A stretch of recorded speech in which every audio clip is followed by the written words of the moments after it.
Saludos a todos. Damos paso a una nueva temática, hoy en relación a el fundamento y fin de la comunidad política. Si bien es cierto, muchas personas se dicen o se consideran apolíticas, esto en sentido estricto es prácticamente imposible. Que el ser humano sea político significa que debe involucrarse en todo lo concerniente a la ciudad, por ejemplo, donde vivimos. Por lo tanto, no es del todo aceptable que alguien se diga que es apolítico porque siempre tenemos deberes ciudadanos que cumplir. Cosa diferente es que sintamos algún tipo de simpatía política o que tengamos algún tipo de adscripción a algún partido político. Eso es punto y aparte. ¿Qué vamos a entender por política? Se entiende como el arte, doctrina u opinión referente al gobierno de los estados, la actividad del ciudadano cuando interviene en asuntos públicos con su opinión, con su voto o de cualquier otro modo. Sí, la política es un ámbito no pocas veces controversial, debatible, en donde lo que se dice a favor o en contra, por ejemplo, de algún gobernante, no todos lo aceptan unánimemente, sino que esto muchas veces, y mediado por el fanatismo, da paso en no pocas ocasiones a discusiones bastante álgidas. Más allá de eso, vamos a entender que la comunidad política no es una invención moderna, no es algo de este siglo, sino que es algo muy propio del ser humano y existe para obtener un fin de otra manera inalcanzable, el crecimiento más pleno de cada uno de sus miembros llamados a colaborar establemente para realizar el bien común. Es decir, que nosotros mismos como ciudadanos comunes, es muy poco probable que quizá logremos resolver muchos de los problemas sociales, algo que se ha venido recalcando a lo largo de la asignatura. Para ello existe la comunidad política. La persona concreta, familia o cuerpos intermedios no están en condiciones de alcanzar por sí mismos su pleno desarrollo, y allí surge la necesidad de que existan instituciones políticas en diferentes niveles, por ejemplo, una municipalidad o un gobierno de provincia, obviamente un gobierno central o un gobierno que eh, administre y trate de desarrollar todo un país. El fundamento y fin de la comunidad política es la persona. Nuevamente, es trabajar ante todo por el reconocimiento y respeto de su dignidad. ¿Cuántas veces vemos en la práctica que lo que menos les interesa a los políticos es realmente promover y reconocer la dignidad de las personas? El ámbito político en muchas ocasiones se ve nada más como un campo donde las personas se pueden enriquecer haciendo muy poco. La comunidad política tiende al bien común cuando actúa a favor de la creación de un ambiente humano en el que se ofrezca a los ciudadanos la posibilidad del ejercicio real de sus derechos y el cumplimiento pleno de sus respectivos deberes. Si bien es cierto también el hecho de que la doctrina social de la Iglesia opine o dé su postura sobre temas políticos, para muchos es demasiada injerencia, o en otras palabras afirman que la Iglesia no tiene competencias políticas, por lo cual no tendría que opinar, pero nuevamente y tomando como base esto, podríamos decir que toda situación donde se vea restringida o violentada la dignidad de la persona, pues claro está, la Iglesia deberá pronunciarse. ¿Qué es una comunidad política? Primero, es una instancia que regula los aspectos públicos de una sociedad, aquello que los romanos denominaron como res publica. Res es una palabra en latín que significa cosa, en contraposición a los intereses privados. En la antigüedad, ocuparse de tareas públicas como si fuesen propias era algo visto como una tarea de honor. Claro, si vamos un poco a la historia, nos daremos cuenta que en los antiguos griegos el tema de dedicarse a la política era algo, pues, muy honorable y algo visto como, pues, algo casi sagrado. Sin embargo, nos hemos dado cuenta que a lo largo de la historia el tema político se ha venido corrompiendo demasiado. ¿En qué medida es político el ser humano dentro de la postura cristiana? En contraposición a los autores antiguos, el cristianismo realza sobre todo el valor imprescindible de la persona y lo hace con independencia de su contribución a la vida pública o política. Ya sabemos que la persona tiene un valor independientemente de todo lo que pueda hacer o todo lo que pueda tener. También una persona minusválida o anciana tiene la dignidad de haber sido creada a imagen y semejanza de Dios, y es por ello que también la comunidad política debería preocuparse por promover y por hacer valer los derechos a veces de estas personas que han quedado excluidas de la sociedad. ¿Qué importancia tiene la política? Claro, primero es la persona, después es el Estado. En cualquier caso, ante todo está la persona, después la sociedad y después la organización política del Estado. Es decir, que qué interesante fuera que las leyes realmente fueran pensadas para las personas menos favorecidas, pero al final sabemos que no siempre las leyes cumplen con su cometido, tienen ambigüedades, tienen vacíos que no en pocas ocasiones se ven aplicadas a conveniencia. ¿Cuánto Estado necesita el ser humano? A pesar de la primacía de la persona, no nos es posible vivir sin una organización política. Esta tendrá un significado subsidiario, es decir, ponerse en actitud de apoyo solo y cuando las instancias de orden inferior ya no puedan ser capaces de asumir ciertas responsabilidades. Esto será para crear y garantizar una forma de orden dentro de la sociedad. Ya hemos dicho que no todos los problemas sociales le corresponden a la organización política, sino que también se han visto muchos casos de organizaciones de ciudadanos comunes que tratan de intervenir sobre esas realidades. Sería muy deseable que deseos y demandas de cada individuo y de grupos sociales se combinaran automáticamente desde el punto de vista del bien común. Claro, tampoco se trata de cumplirle todos los caprichos a la población, pues ni más faltaba, pero sí se trata de estar constantemente atentos a las necesidades. Desafíos sociales y políticos en cualquier lugar los va a haber, y puede que el ser humano nunca vaya a estar del todo conforme con lo que se tiene.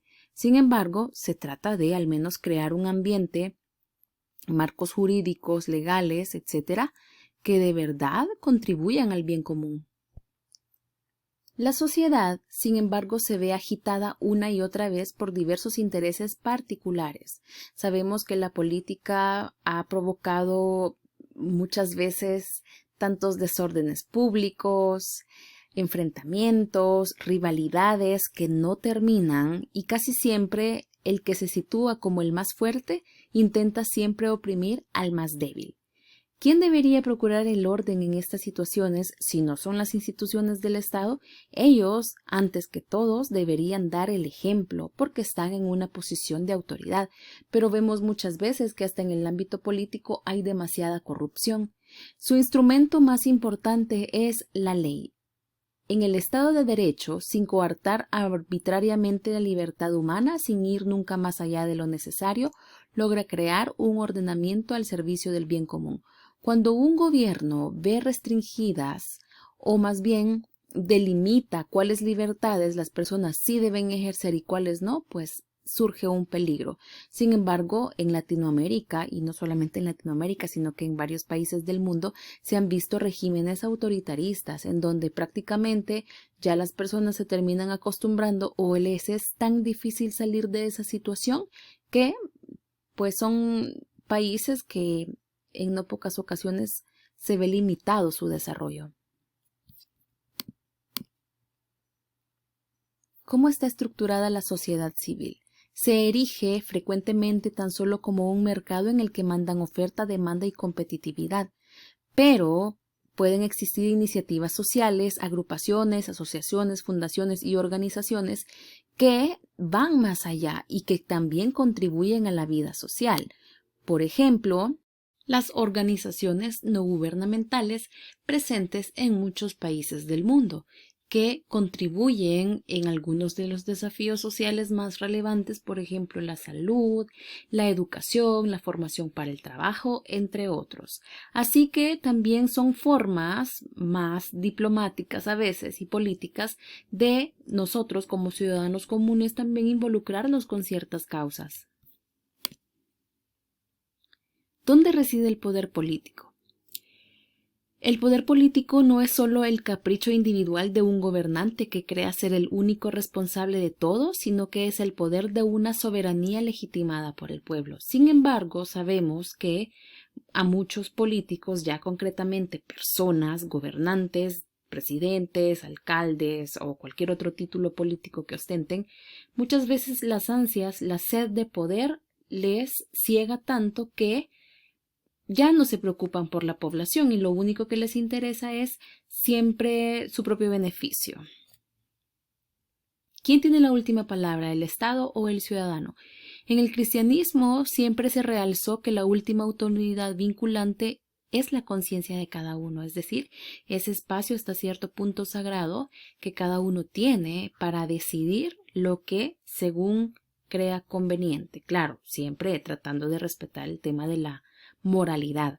No es obligatorio seguir leyes que sean contrarias al orden moral, incluso si es un Estado quien las ordena. Es lo que se abordó en otro punto. Si nosotros en el interior de nuestra conciencia nos damos cuenta de que a lo mejor hay una ley que está gravemente violentando la dignidad humana, no estaríamos obligados a seguirlas. La democracia no es mejor que la monarquía o la aristocracia por ser más eficiente, sino tan solo por tener un etos diferente, por asentarse en los derechos humanos y en un mejor marco de ordenamiento para la realización de la persona humana. Sabemos que hasta el momento en la mayoría de países los ciudadanos tienen el poder de elegir a quienes les van a representar en el gobierno en las diferentes funciones. Sin embargo, también es cierto que muchos de ellos juegan con la necesidad de las personas, prometen y al final nunca cumplen. ¿Qué cambia cuando la política de verdad sirve?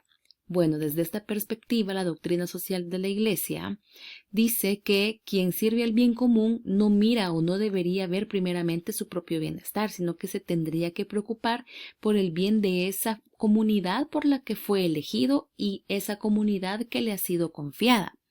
Que el siervo no se enriquezca es algo decisivo para la lucha contra la corrupción, pero tristemente también hemos aceptado y hemos normalizado que exista corrupción. Cuando, por ejemplo, decimos todos los políticos roban, está bien que roben, pero que hagan algo, entonces al final de cuentas no deberíamos quejarnos si nosotros mismos estamos dándole la potestad a los gobiernos y a los gobernantes el poder enriquecerse a costa de las necesidades de las grandes mayorías. ¿Para qué y cómo sirven los partidos? Claro está, pues es poco probable que una persona normal de la sociedad civil vaya y se postule para algún tipo de candidatura política y por encima de eso gane. Casi siempre para que una persona pueda ostentar un cargo público necesita de una estructura partidaria que lo respalde. Entonces, para eso están. Tienen la tarea de organizar la formación de una opinión política, de ser instrumentos para una amplia participación política de todos los ciudadanos. Cada partido tiene su propia ideología. Hoy en día hemos visto que si bien se hablaba de izquierdas, de derechas, hoy estamos hablando más de un tipo de política más populista, ¿ya? De pronto un poco que tome en consideración a conveniencia aspectos de la izquierda o aspectos de la derecha, un poco más mezclado el modelo. Pero esto solo es posible si los partidos son democráticos también en su estructura. A veces se ha visto casos donde quienes quieren a toda costa ganar o tener algún puesto tienen que comprar una candidatura, por lo cual tampoco los partidos políticos están exentos de corrupción en su estructura o en su parte interna, por decirlo así. Los partidos, pues, tendrán su propia filosofía, sus propios valores, y ahí es donde a nosotros nos toca como analizar, elaborar un juicio que no nos arrastre más por simpatías, sino por propuestas. ¿Por qué la información política ha de atender reglas morales? La auténtica formación de la opinión democrática se puede garantizar solo si se dan objetividad y libertad de información. Sin embargo, sabemos que muchas veces los políticos ocultan información porque pues están malversando fondos, están mal administrando aquellos recursos que son para la población. La información política independiente y la libertad de expresión son elementos constituyentes del bien común. Y no solo porque sin ellos no funcionaría la política, sino sobre todo porque el ser humano, en tanto que persona, está llamado a la verdad. Es también importante que todos los grupos de la sociedad sean tenidos en cuenta en la comunicación pública. Es decir, que los partidos políticos no estén representando solo a una minoría. Por ejemplo, se han visto casos de partidos políticos que al final pues corresponden a los intereses de una élite, lo cual eso atenta gravemente contra la dignidad de la mayoría de personas, puesto que ya se estaría un poco vislumbrando por dónde iría el tema del gobierno o a quiénes favorecerían. ¿Cómo funciona la autoridad verdadera? Necesitamos, sí, figuras, líderes, verdaderos líderes que no se impongan tanto por la fuerza, sino que también por su ejemplo de vida. Pero como se dijo anteriormente, ya hemos normalizado que un político va a ser corrupto y puede existir a veces muy buena la intención de algunas personas que sin ningún pasado político quieren formar parte de estos cargos, pero a veces es una estructura tan corrompida que retroceden y pues aunque puedan tener buenas propuestas, sabemos que erradicar esas estructuras o esas formas de hacer las cosas ya tan instauradas no es del todo fácil. Entonces también la doctrina social de la Iglesia motiva a las personas quienes se sientan llamados a ocupar un cargo público que también lo puedan realizar.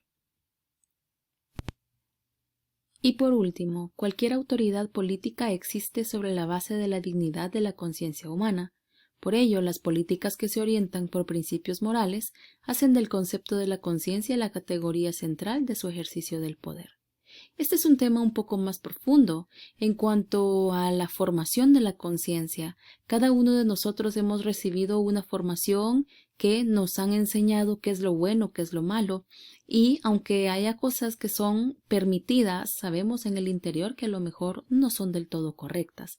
Por lo tanto, se dice desde la doctrina social de la Iglesia también que la conciencia es ese lugar donde Dios habita, en ese razonamiento en el que Dios habita. Sin embargo, esto sabemos que también está detrás el tema de la libertad humana. Y aunque, por ejemplo, un gobernante sepa que lo que va a realizar va en contra de los principios morales, pues tiene la libertad de hacerlo.